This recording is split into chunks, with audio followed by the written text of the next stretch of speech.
welcome. And we're okay. And hi, everybody out there as well. Thank you so much for being with us here and there.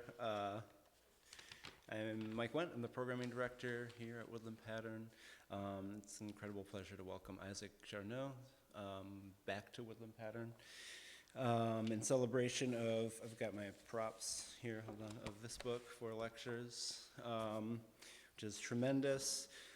Collects talks given between October 2020 and December 2021 as part of the Bagley Wright Lecture Series, which is consistently amazing, and of course this book is no exception.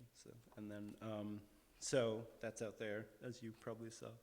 But I do want to say many thanks to all with the Bagley Wright Lecture Series, and in particular Ellen Welker, who is instrumental in making this happen and coordinating things for this visit. So, of course, to Isaac for being here, and to all of you. There are books for sale at the front. There's this broadside. I've got all these, this is like from the Carrot Top of poetry hosts. There's this broadside, which is available to you for free as just a gift for being here this evening. So those are at the front. Buy the books. And then I want to mention some upcoming events and point out our print newsletter, and of course you can see what's happening online too. But tomorrow, the Friends of Lorraine Niedecker will be hosting a talk with Patrick Morrissey at 5 p.m. that is online on Zoom, entitled Niedecker's Binoculars. And the talk will consider the significance of double vision, shifting scales, and embarrassment in the poetry of Lorraine Niedecker. So that should be a treat. 5 p.m. on Zoom, and there is a link on our website or the Friends of Lorraine Niedecker website. A couple other things. Next Friday, we're going to host another event in the United We Read series, which is UWM's grad students and faculty reading together. In this case, it'll be Ty Newcomb, Sandra Norton, Kurt Olson, and Professor Kate Buettner. And then two more things that are very exciting I want to mention. One is on Sunday the 17th, Alternating Currents Live, our ongoing music series of improvised and experimental music, will host once again The Bridge. So The Bridge is an organization that brings together improvising musicians from Chicago and France, and they do tours in France, and they do tours here around the Midwest, and it's pretty consistently incredible.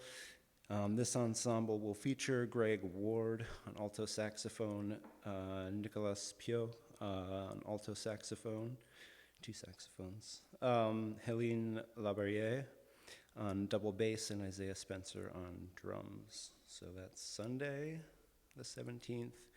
And then the last thing I'll talk at you about is our open mic, our monthly open mic.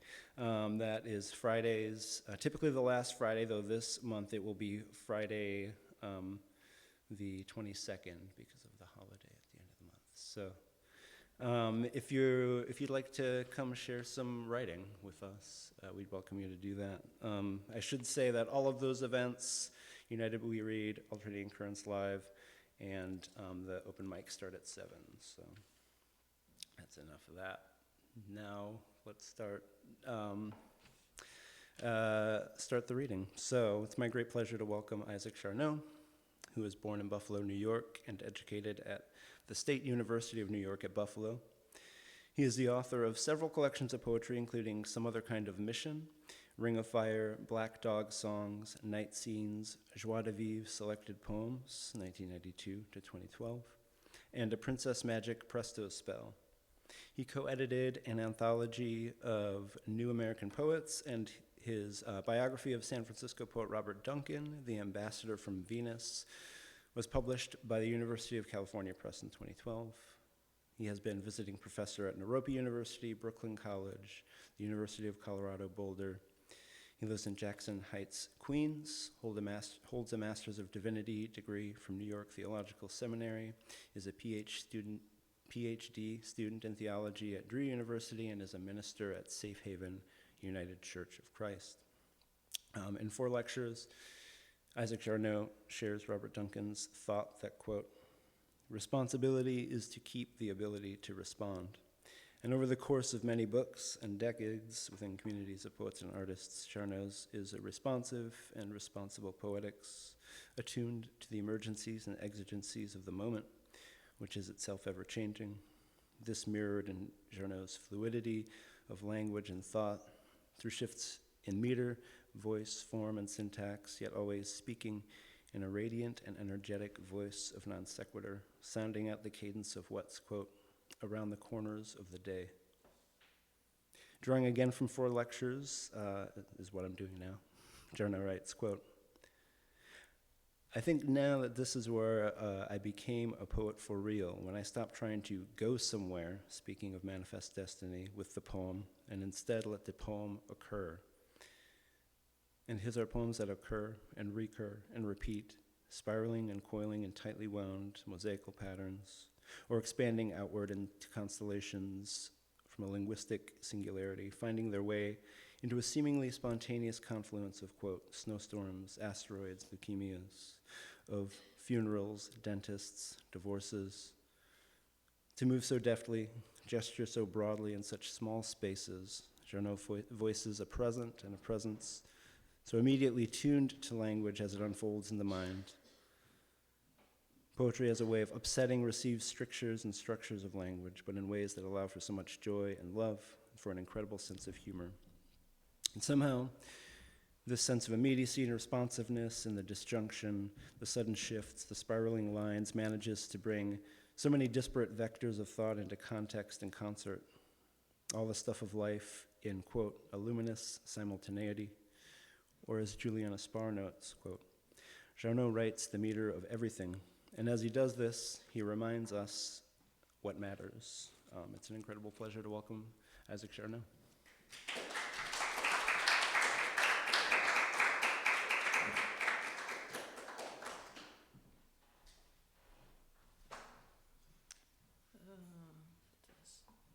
Here. There's Chuck. You're late, man.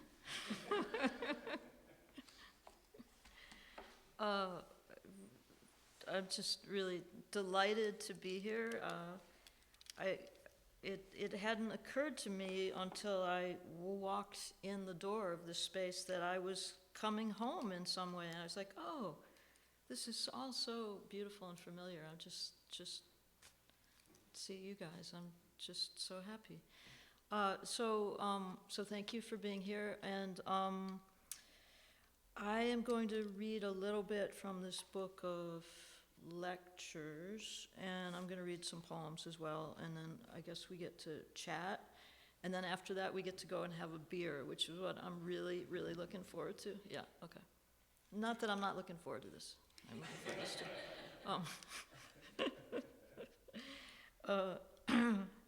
too. Yeah, let me open with a poem that, but part of that feeling of home is the Great Lakes, for sure.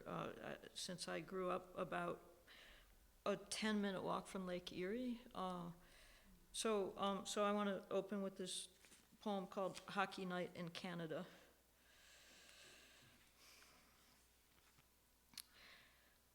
Oh, Canada, you are melancholy today, and so am I. And here is the giant metal airplane that fills the sky above the steam heat of my dreams, beside decisions well between the quiet that's between us. And also, do you think of the hibiscus on your roadsides, Dutch, like bags of carrots, still heroic, wrapped in snow upon the tiny screens that show it to you, particular neighbor who breathes, alive, asleep, beside the surface of the ice, upon the moon in silver deep.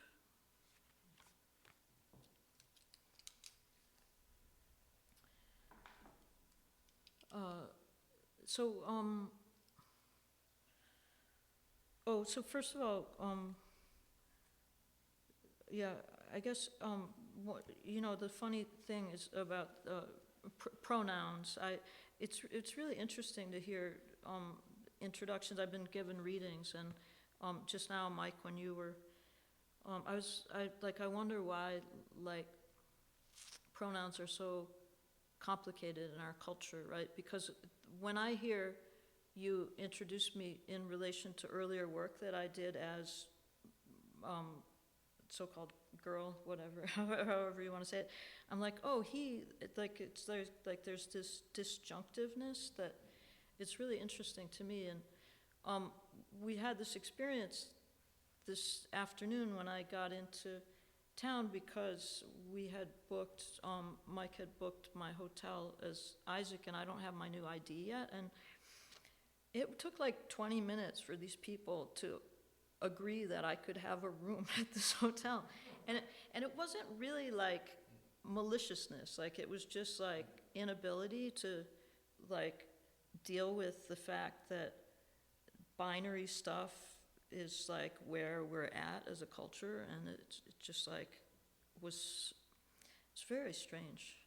But I feel the same kind of like, I'm like, oh, who is he? And but I think it's great. I think we should stay in that trouble, because right now we're in all kinds of trouble, right? So yeah. So I want to read from a lecture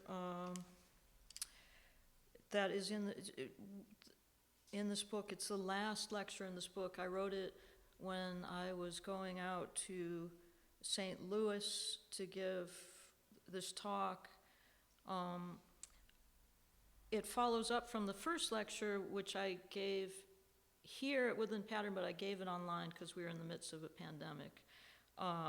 And in that first talk, I had talked a lot about being a girl poet around white guy poets, which is also interesting to come back to, because I'm like, was I a girl poet, or like, what did I not, like, I kind of knew when I was 8 years old that I wasn't going to be a girl poet, that I was going to be a boy poet or something, and then I forgot about it for a long time, and now I'm like, oh, so yeah, it's just endlessly interesting I just want to keep that space open, and also I want to keep space open for just I think, Carl, you used the word brutal to describe the conditions that we're in right now in this country, and I would say also heartbreaking.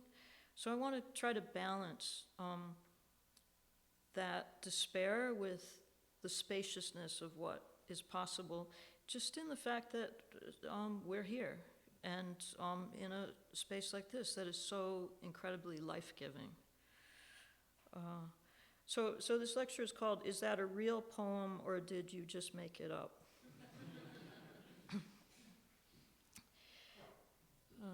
I wrote this talk on a train from New York City to Chicago, and I was feeling at least a little bit melancholy, maybe because of the autumn season that seriously lacks autumnal weather, or maybe because of traveling away from things familiar in a time of such great social instability.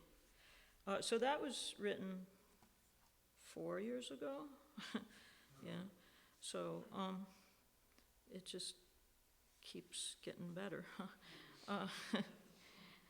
I was thinking about the idea of first things and final things, not particularly in relation to my own life, but in relation to the Holocene extinction event that is upon us, which feels to me like the universe's attempt to make up a new and different poem out of a troubled world.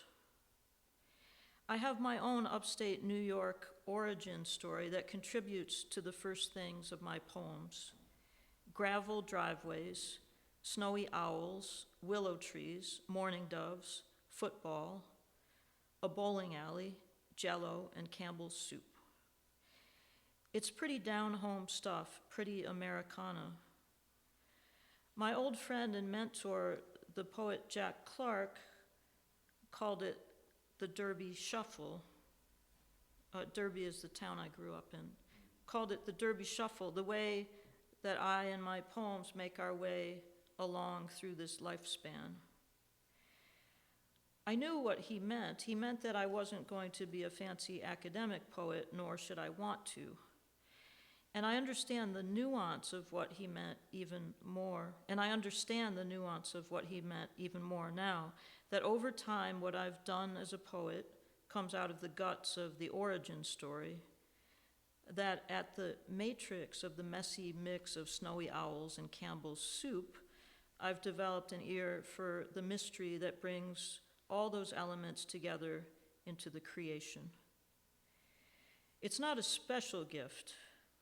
I'd return to a line of Spinoza's that prophecy or poetry implies not a peculiarly perfect mind, but a peculiarly vivid imagination, which usually is not worth much of anything in our culture.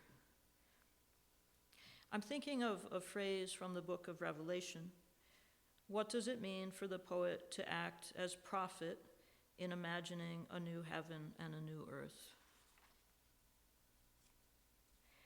What does it mean to see the undersides and oversides of this multiverse that we inhabit?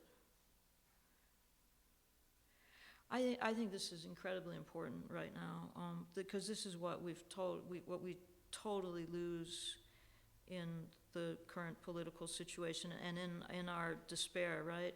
That there's so much beyond this fricking,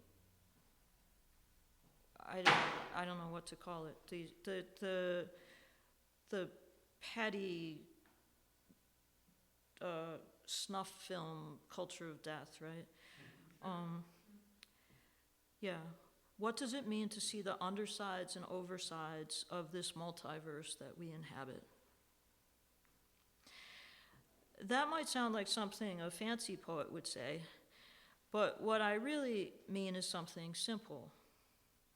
The going reality for me of the rocks and gravel and snowy owls and jello and Campbell's soup that occupies my origin story brought with it a feeling that there were mysteries outside of the seen world. The poem is not only something I make up, it is also something that makes itself revealed. It is a manifestation of life, a revelation of another order, a new heaven and a new earth, a breakthrough event where the divine streams in. I may have raised a red flag of fancy metaphysical, Neoplatonic, Duncanian, spiritual ideas of what poetry is here, but I'd like to explore it also from a more practical angle. From Wallace Stevens' more sober psychoanalytic reading, which is maybe still a little metaphysical. Stevens writes in his essays on poetics of the power of the poem that you know this, you guys know this probably, the power of the poem, that it is a violence from within that protects us from a violence without. It is the imagination pressing back against the pressure of reality. That tension is very real for me between the imagination and reality, or as I would put it, between the sacred and the secular, or between the eternal and the temporal orders. Because I always experienced the day-to-day status quo of American life as a violence, I was more than willing to jump into life as a poet, and a life where the imagination could press back against that reality, as Stevens insisted. In the process, I also found that it's not just the violence of the imagination that protects us from an external violence. It's also the tenderness of the imagination that bears witness to the pathos of the real, of the profane, and of the temporal. I think of poetry as a process of building boats and building houses and making storehouses and treasuries. Staying busy building an eternal boat is exactly what I'm doing in the poem. That's definitely, the storehouses and treasuries, that's definitely out of Robert Duncan as well, yeah. I also think the power of the poem for me is its ability to exercise authority over what I call, in one early piece of writing, the target in the marketplace next to the temple of the void. It's funny that I think wasn't really thinking of the target with the capital T, but it makes sense there as well. The target in the marketplace next to near the temple of the void.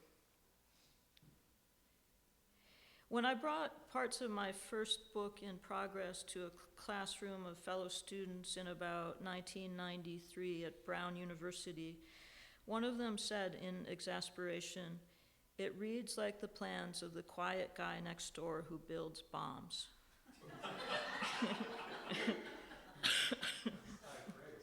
Yeah.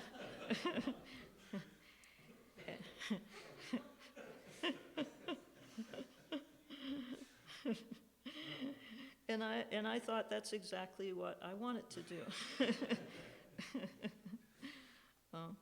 I wanted to blow up the cultural complacency. I wanted to target the marketplace, the satanic commodity culture, and to expose the temple of the void that we worship in the form of global capitalism.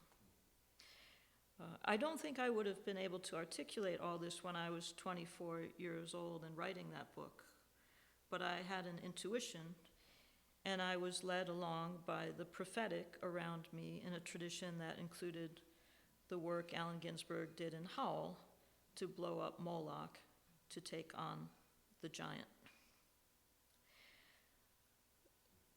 The title of this talk comes from a story I remember the poet Bob Creeley telling about an audience member at a reading asking him, "Is that a real poem or did you just make it up?" After all these years, my memory fails me, and I'm not sure if it was him who was asked this question or if he was relating the story of another poet being asked this question.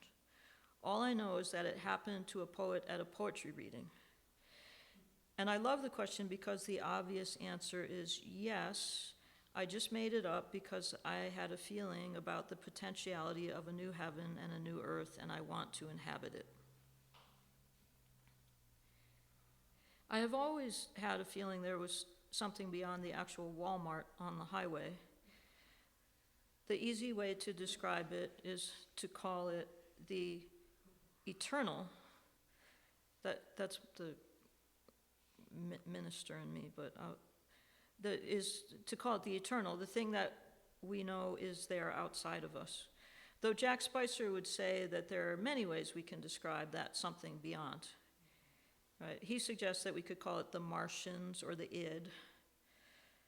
But he was a good Calvinist, so I suspect he knew it could also be called a thing called God.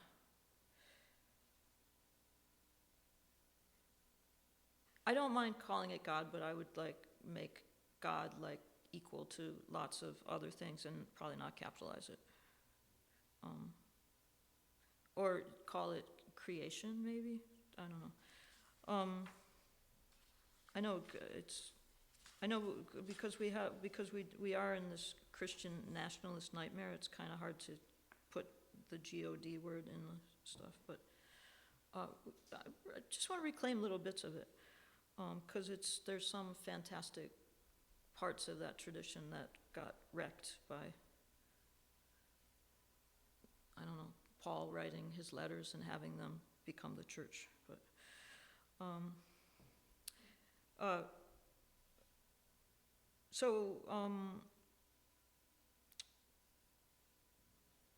to go back to the Americana and the snowy owls and the Campbell soup, right? I think it would be a mistake to let the Americana that I'm talking about sit on a romantic pedestal. And I think this is what I'm really feeling right now, this week, right? At no point can I turn away from the fearful lack of repentance that has doomed our culture. From my Derby shuffle adjacent to the Seneca Reservation, to Charles Olson's westward sprawl, to Robert Duncan's mysterious Golden Gate, to Frank O'Hara's dirty New York City, there is always something amiss. Those cattails waving in the marshy fields, the snowy owl and the willow tree, and the myriad stars in the sky, and the Jell-O and the Campbell's soup, and the genocidal tendencies of a global super predator known as Homo sapiens. That push and pull, that tension, And that conversation between the eternal and the temporal, between the sacred and the profane, is the spark for my poems. And those tensions pressed me into the form of a poet. Cattails interrupted by a red stop sign, interrupted by a car, or many cars like bees on the highway. The melancholy returns of knowing that this experiment might be coming to an end. Not just the poem, the life's work, or the individual lives, but also the grain elevators, the bridges, a manifest destiny cursed from the beginning with a greed that was called progress at the expense of all else. An extinction event, the sixth and largest. The prophetic in my poetry is an acknowledgement of that. The melancholy is the mixed sadness and joy that what we share in this moment is bearing witness to an unfolding drama, a new cosmic poem. That which has been absurd and unsustainable is also likely to be washed away. The cannon in the town square, like a jigsaw puzzle vista, is sinister too. The cities on the hills on this continent. This melancholy is real. The beauty of this place and its fragility. That is how the process of making the poem is for me, to look at the beauty of decay and change and to intuit a sublime port, a poem,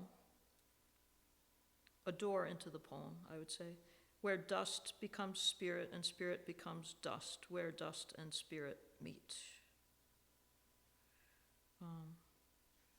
So I'll leave that there. I don't know. That lecture is heavy, but it's also, I wanted to, like I said, I wanted to be open to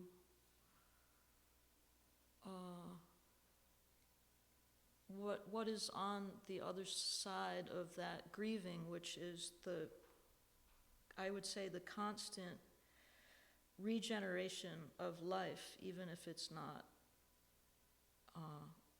the particular lives that we have right now, right? So, if that makes sense. Yeah. So I'll read a couple poems, and then we can talk and drink beer. Okay. Good. Okay.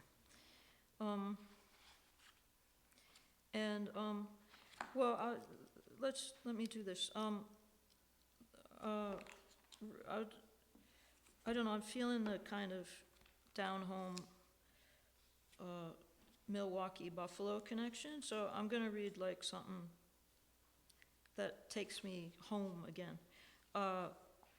And this is very much, this is a poem called What in Fire Did I, Fire Lover, Starter of Fires, Love? Because we also need fire today, right? The theme of fire would be good. What in fire did I, fire lover, starter of fires, love? The glow of it in early winter. The barn that Eric Bartlett and Ronnie Burke burned down on Sturgeon Point Road in 1981, and not on purpose.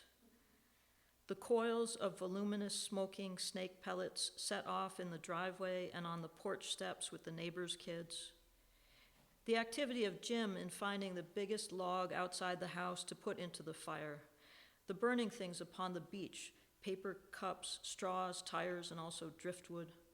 The building of all such things to a cone of 6 feet high on or near the night of the 4th of July annually. The specific red candle flame in the kitchen at 2 a.m. in 1987, having consumed a mushroom stem and cap, and after having returned from the supermarket neon. The silver lighter Peter gave me in 1991 that I subsequently lost when I lived in the back room off the kitchen in a house on Ashland Avenue. The napalm that we made with styrofoam and gasoline and flung from slingshots onto moving cars while burning. The brownish edge of plant leaves in the middle of the living room beneath the skylight, equidistant between the 2 giant fish tanks in the place in Oakland by the phone without an ashtray. The bucket thing of ashes outside Kevin's bedroom window, the clicker for the gas stove with the broken hook that couldn't hang upon the wall. Its reflectiveness in midday so as to be nearly invisible. The imagined heat of the outer planets and all burning that there is. The oppositeness of it to appliances known as fridge. The barbecue we never had in Brooklyn because the charcoal was no good. The comet that we saw from the same porch with the barbecue, which was a fire in the sky. The supposed end of the world. The subterranean lakes of fire. The song called Ring of Fire. The words firecracker, fire dog, and fire hose. The fire in the fennel stalk, and also then Prometheus.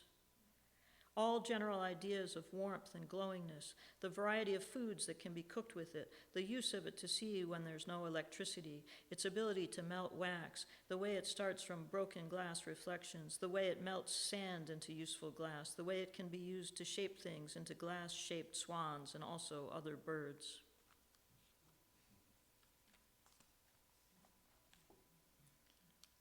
Mike, do you have the broadside? So I really think it was like less than 24 hours ago that I sent Mike a bunch of poems, and then suddenly like it appeared. I don't know how you do that. It's very magical. So what I'll read like this one, and then there's an earlier broadside. I'll read that poem from the broadside from years ago. But so this is called Poem. I wish I could tell you its story. I found it on my computer. I don't know when I wrote it or what it's about. It's a real poem, and I just made it up.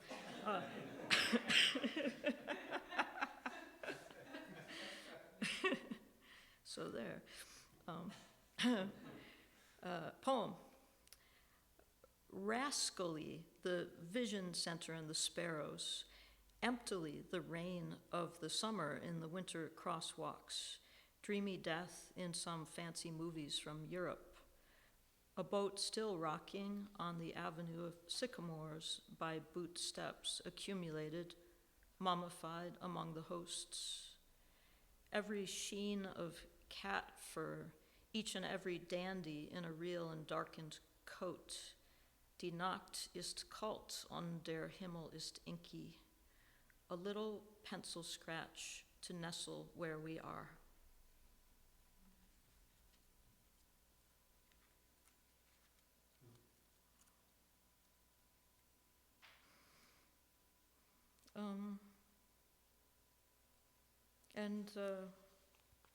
I'll end with this. This is called The Oldest Door in Britain.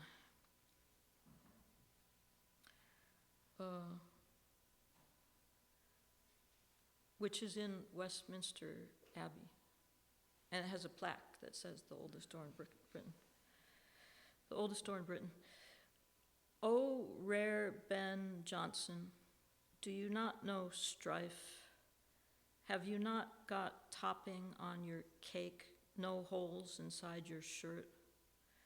Are you asked to be yourself in dark inside the rain? Is your door the only door? Is your dark the only ink to see? When sweet love reads you, do you read him back? Have you fluffed yourself enough to fly up to the moon? What wants you, Ben Jonson of the heart? What stone lies cold on you? So, thank you guys. Thanks so much.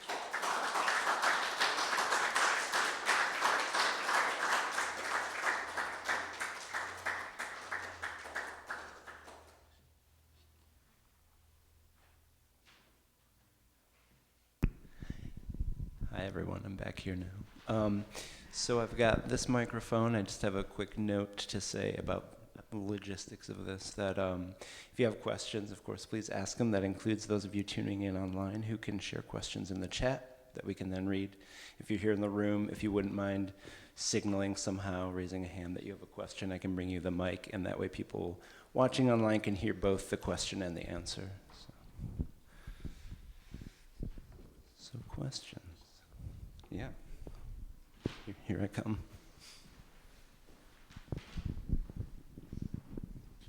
Well, thank you very much. It was a lovely reading. There's so much in what you said that kind of stirred a bunch in me, and there was one particular thing that I wrote down that I just wanted, given the climate, given where we're at in this particular moment in the diaspora of weirdness, it was the beauty of decay.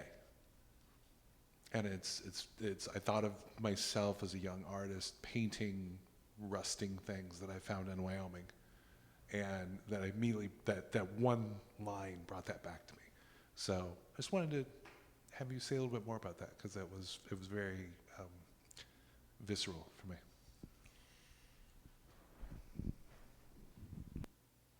Thank you.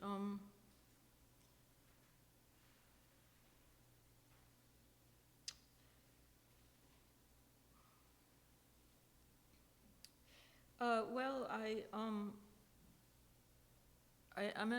in a trying to finish a PhD right now in a theology program. I'm at Drew Theological School, and I'm writing on Anthropocene, but I'm trying to write about it in relation to Christian theology. And I think one of the big questions there, for me, theologically, is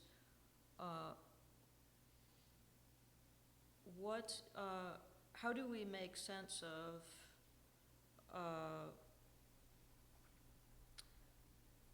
the number of extinction events, right? Number of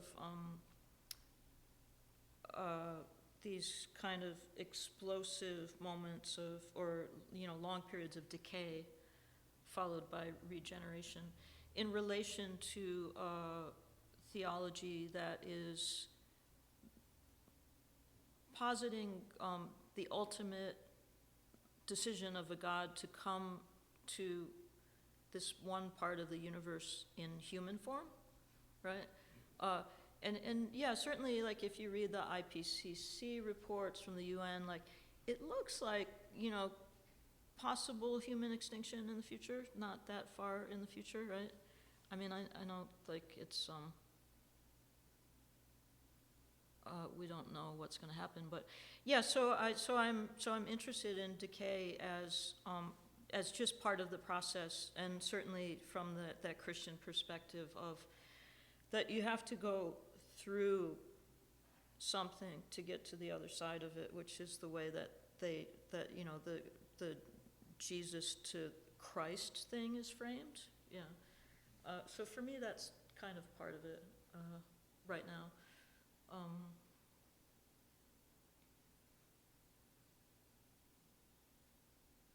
Yeah, I mean, and also I work as a hospital chaplain sometimes, so there's nothing for me, like, I've just, like, I think the most important experiences that I've had as an adult have been in those moments of, like, seeing that cusp of like individual extinction, and this idea of like what happens as we as humans or any organic life form changes in that way, and how that is, like, there's this huge door that opens in those moments, and you're just like, oh my God, like you can't, you can't be in it all the time because it's so intense, but when you're in it, you're like, wow, this is like being alive, it's like being in that space where that's happening. Yeah.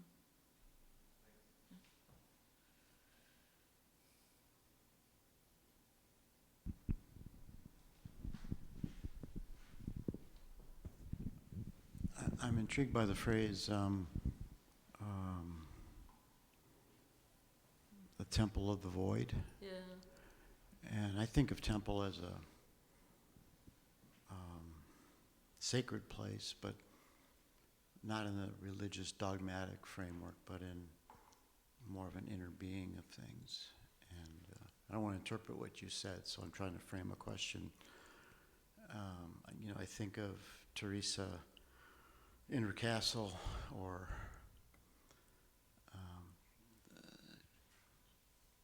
the nothingness of whether it's Buddha or Taoism, etc. Is that woven into your idea of the Temple of the Void in any fashion? Well, it is now. Thank you. No, you just opened that. Yeah, for sure. I hadn't thought of it that way. I mean, in that particular writing from that poem, that wasn't what I was thinking of, I don't think. I mean, it was a long time ago that I wrote that, but I'm pretty sure I was just thinking of the Temple of the Void, like in relation to the satanicness of capitalism. But since you, but certainly,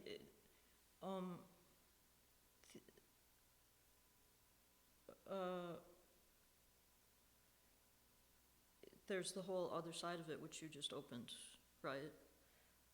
Yeah.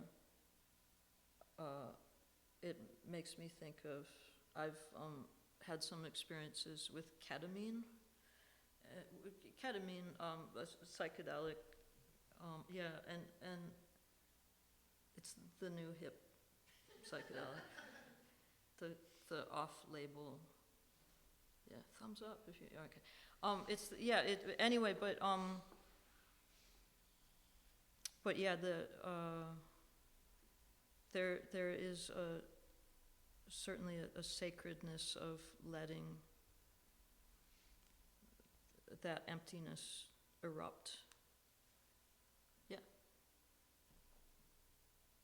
No, I'm glad that you said it, because now I get to use both sides of it. Yeah. Any other questions? I have a both sides question. Yeah, all right. Do you, as in your work that you mentioned as a hospital chaplain, do you approach that as a pastor, as a poet, or both?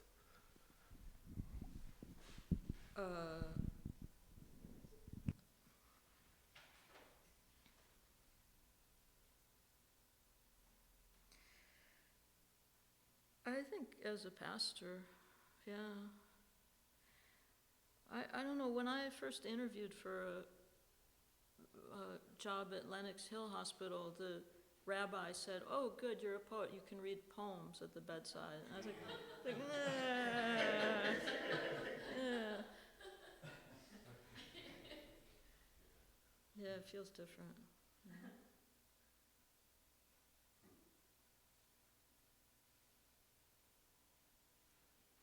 Just because I think there's often not language, like it's just like, it feels so beyond, like there are experiences that are so beyond language that it feels like bringing in like our own stuff into it. It feels in some way like it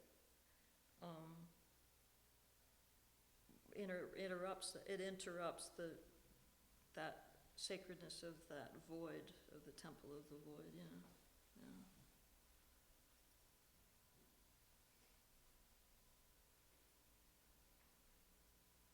What are all those folks doing out on Zoom? Like, Deb and Jean Marie.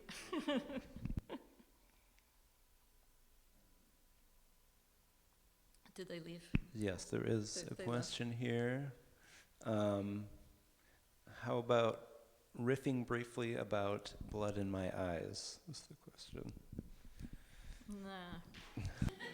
Nah. I did. I read it a lot before I, read it in here. But I do wonder. So, does anyone else have a question in here? Yeah, Carl. Excellent. Well, as a pastor, how do you deal with creation? I mean, and as a poet,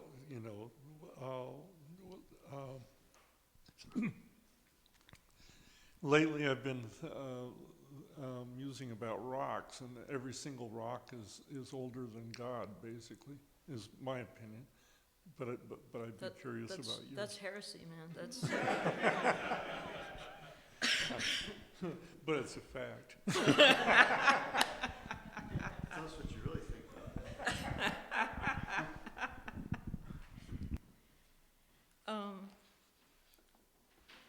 I think creation is messy, right? I think we try to make it too. I mean, I think that's part of the reason that the ecological justice movement has had failures in it, because it's not, like, creation is not nature, like, it's not like a state park, right?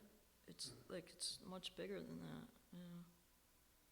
I mean, what we're trying to interface with is not Sierra Club, it's like this big thing, yeah.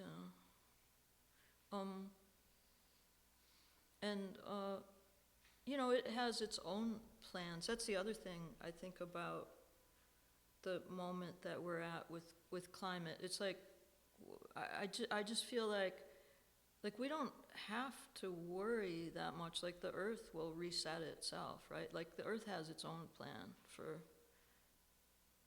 the whole scene.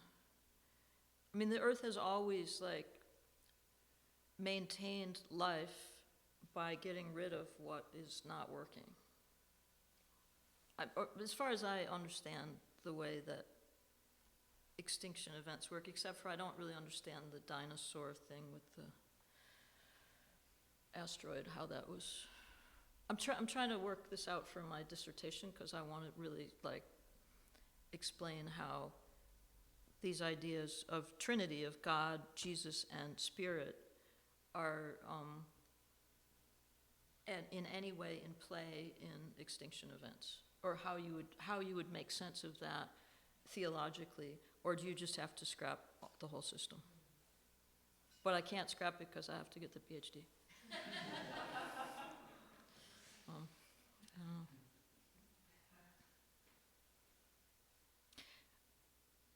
don't know. I mean, one of the things that I was thinking about on the way here is,